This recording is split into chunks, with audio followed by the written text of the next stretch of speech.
गुरुवार प्रणाम। मैं संजय कुमार। आज इत्तेफाक से ये क्लास आप जब देखेंगे एक दिन बाद, तो उस दिन पूजा नहीं होगी। आज आप सभी गुरुओं को मैं करबद्ध होकर सरस्वती पूजा की ढेर सारी शुभकामनाएं दे रहा हूँ। आज से जो क्लास शुरू होने जा रहा है वो बाल मनोविज्ञान के ऊपर और शिक्षा मनोविज्ञान। अभी हम चल रहे हैं कि जो कॉमन एरिया है एजुकेशन का, चाहे वो बीएड में हो या डीएलएड में हो, उस पे क्लास चले। तो पीछे आपने देखा पूरा शिक्षा का इतिहास, शिक्षा की नीति और नेशनल करिकुलम फ्रेमवर्क पे क्लास चला। लगभग 28 क्लास उन टॉपिकों पे चला।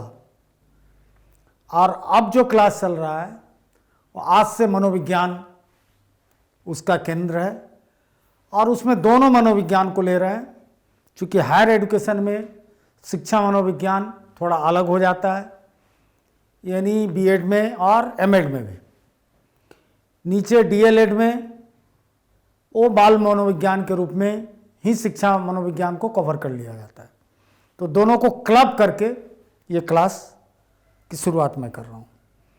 हाँ, एक दो क्वेरी है, आप लोगों से सादर निवेदन है कि क्वेरी ज़रूर करें। जहाँ भी कोई दिक्कत है उससे आप एक दूसरे को लाभ ही होता है, या कहीं हमारे क्लास में कोई त्रुटि रह जाए उसकी ओर ध्यान दिलाना ये बहुत ज़रूरी है, क्योंकि इससे टू वे कम्युनिकेशन चलता है।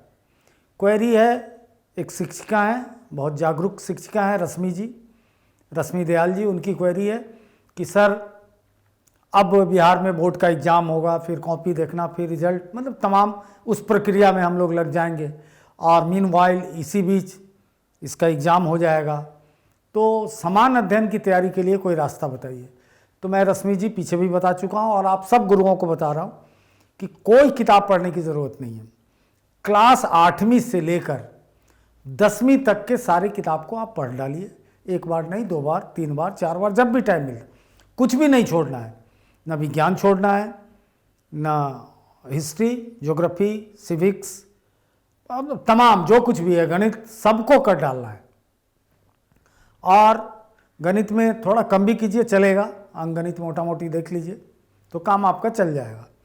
लेकिन इन सारे सब्जेक्ट को देख लीजिए। साइंस को 3-4 बार देखिए, पिटारा है। 10वीं का साइंस ही जीएस का पिवोटल पॉइंट है, केंद्रीय बिंदु है। सबसे ज़्यादा आपको एक क्लर्क से लेकर एक आईएएस तक की परीक्षा में सारे प्रश्न वहीं से होते हैं, 10वीं के विज्ञान की किताब से। क्योंकि वहाँ पे तीनों विज्ञान एक साथ होता है, भौतिक, जीव विज्ञान और रसायन विज्ञान। रसायन में थोड़ा बहुत छोड़ सकते हैं, लेकिन क्या छोड़िएगा, लेकिन भौतिकी और जीव विज्ञान पे तो कमांड होना चाहिए। तो बढ़िया से देख लीजिए, काम आपका पूरा हो गया। और साथ में प्रधानाध्यापक के लिए मैं कहना चाहूँगा कि आप लोग 11वीं 12वीं का हिस्ट्री और पोल साइंस, हिस्ट्री और राजनीति विज्ञान की सारी किताबें पढ़ लें।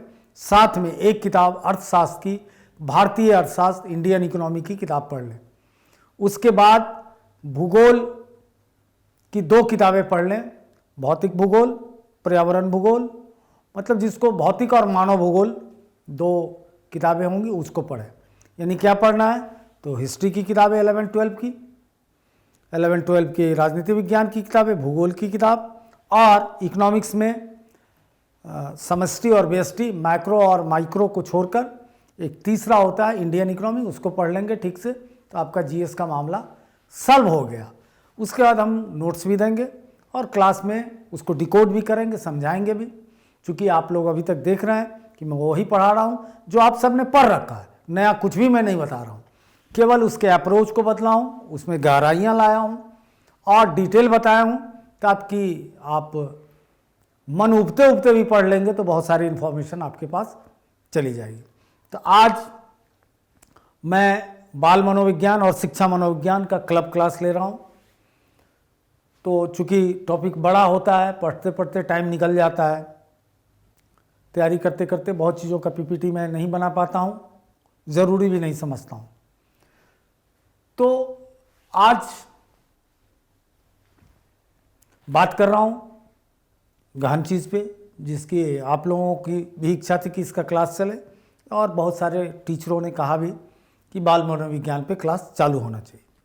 अब आते हैं फिर जड़ से शुरू करते हैं कि शिक्षा क्या है। एक गुरु को इस अर्थ में इसकी परिभाषा समझनी चाहिए कि शिक्षा शब्द संस्कृत भाषा की शिक्ष धातु में अप्रत्यय, आप जानते ही हैं कि शब्द कैसे बनता है, हिंदी हो या संस्कृत हो या अंग्रेजी हो, किसी भी भाषा में उत्सर्ग और प्रत्यय लगने से ही शब्द का संसार बड़ा होता है।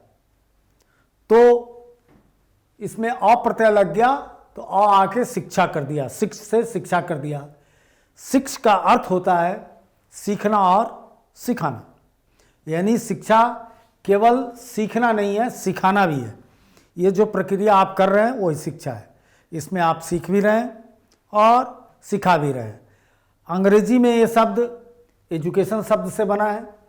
एजुकेशन का शाब्दिक अर्थ होता है अंदर से बाहर, अंदर से बाहर। तो दोनों शब्दों का शाब्दिक अर्थ एक ही है कि मनुष्य की आंतरिक शक्तियों को आगे बढ़ाने वाली चीज शिक्षा कहलाती है। यानी बहुत अंतर भाषा से नहीं हो जाता है। शब्द मूल रूप से वही है जो क्रिया को हम करते हैं। कभी कभी गुरुवर याद रखिएगा, ये सोचिएगा कि ये शायद परीक्षा में नहीं पूछ देगा शिक्षा का, और पूछ देगा। छोटी सी छोटी चीज़ों को भी लुढ़का देता है और कठिन से कठिन चीज़ों को। अच्छे अच्छे टीचर छोटी चीज़ों में उड़ जाते हैं या परीक्षार्थी, और बड़ी चीज़ों में वो निकल जाते हैं। तो उससे परेशान मत होइएगा। अब शिक्षा एक ऐसी चीज़ है, इसका डोमेन बहुत बड़ा है। सही अर्थों में शिक्षा का जो परफेक्ट टीचर होगा, जो गुरुवर होंगे, उसको इतिहास का भी अच्छा ज्ञान होना चाहिए, उसे समाजशास्त्र का भी अच्छा ज्ञान होना चाहिए, उन्हें दर्शन का भी अच्छा ज्ञान होना चाहिए, उन्हें साइकोलॉजी का भी अच्छा ज्ञान होना चाहिए, मनोविज्ञान का। तब वो परफेक्ट टीचर बनते हैं। क्योंकि शिक्षा का एक ऐतिहासिक परिप्रेक्ष्य भी है, जिस पे ढेर सारी बातों पे हम लोगों ने चर्चा कर ली है।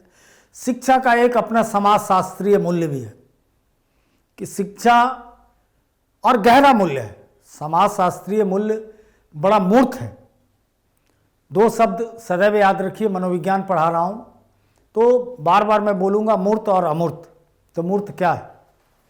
तो मूर्त वही मूर्ति जिसको आप देखते हैं, जिसको आप देखते हैं, जिसकी कल्पना करके नहीं चलते हैं, साक्षात देख के जिसके बारे में बताते हैं, वो मूर्त चीज़ें हैं। जैसे आज सरस्वती जी की मूर्ति आप लोग देख रहे होंगे, तो क्या है? मूर्त है। आँख, कान, नाक, बाल मनुष्य की तरह है। भले ही कल्पना मनुष्य की है, लेकिन वो मूर्तता है उसमें। आप उसको देख के बता सकते हैं कि आँख थोड़ा छोटा है, आँख में काजल की मात्रा कम है, नाक बहुत सुंदर है, थोड़ा आगे निकला हुआ है। तो माँ का आप बखान कर सकते हैं। बाल थोड़ा छोटा कर दिया है मूर्तिकार ने, तो मूर्त है। और अमूर्त क्या है? कि जिसकी केवल कल्पना से जिस चीज़ों को समझा जाए। बहुत बड़ा फर्क है कि अमूर्त वो है जो साक्षात नहीं दिखता है। विचार अमूर्त होते हैं, या किसी ऐसी चीज़ की कल्पना करना जिसके बारे में कुछ कुछ अनुभव है, उससे उसको ड्रा कर देना, पूरा एक चित्र बना देना, किसी समझ से, किसी ज्ञान से, किसी अनुभव से, वो अमूर्त है। यानी जो नेकेड आइज से, खुले आँख से जिस चीज़ को हम नहीं देख पाते हैं, वो अमूर्त है। अमूर्त एक तरह से कई अर्थों में यह भाववाचक संज्ञा भी है। जो अगर नाउन के संदर्भ में बात करेंगे तो अमूर्तता जो है वो भाववाचक संज्ञा भी है। उसको कहते भी हैं कि एब्स्ट्रैक्ट नाउन। तो क्या है कि किसी चीज़ की आप अधूरी कल्पना कर रहे हैं। आप हमारे वीडियो में हमारे बोर्ड को देख रहे हैं, मुझे देख रहे हैं, लेकिन ये स्टूडियो कैसा होगा ये आपके लिए अमूर्त है। इसमें कितने बड़े बड़े लाइट लगे हुए हैं, एसी लगा हुआ है, चारों ओर इजोरा के लिए ढेर सारे बल्ब लगे हुए हैं, सामने कंप्यूटर है, बड़ा सा कैमरा लगा हुआ है, तो ये आप देख नहीं रहे, मैं देख रहा हूँ, तो मेरे लिए सारी चीज़ें मूर्त हैं और आपके लिए कल्पनाओं में है। तो ये सदैव याद रखिए कि समाजशास्त्रीय जो शिक्षा का भाव है उसमें मूर्तता है, लेकिन मनोवैज्ञानिक शिक्षा का जो भाव है उसमें ज़्यादा अमूर्तता है। चूँकि सोशियोलॉजी उस चीज़ को सोसाइटी के किसी खास परिप्रेक्ष्य में शिक्षा को देखती है, तो कई बार शिक्षा मनोविज्ञान कहीं ना कहीं अमूर्त जैसा दिखने लगता है। हालांकि बड़ा रोचक विषय है, इसके विकास को जब आप देखेंगे तो बड़ा आश्चर्य होगा कि शिक्षाविदों ने कितना काम किया है। और उम्मीद करता हूं कि जब तक पाठ्यक्रम नहीं आए, बीपीएससी घोषणा नहीं करती है, तो मैं इसी का आनंद दूंगा, शिक्षा मनोविज्ञान का। इसके दो फायदे हैं, एक तो आपके व्यवहारिक जीवन में, स्कूली जीवन में ये बहुत काम करेगा, और अगर ढंग से इसको आप पढ़ लिए तो आपके बहुत सारे पेपर को ये ठीक कर देगा।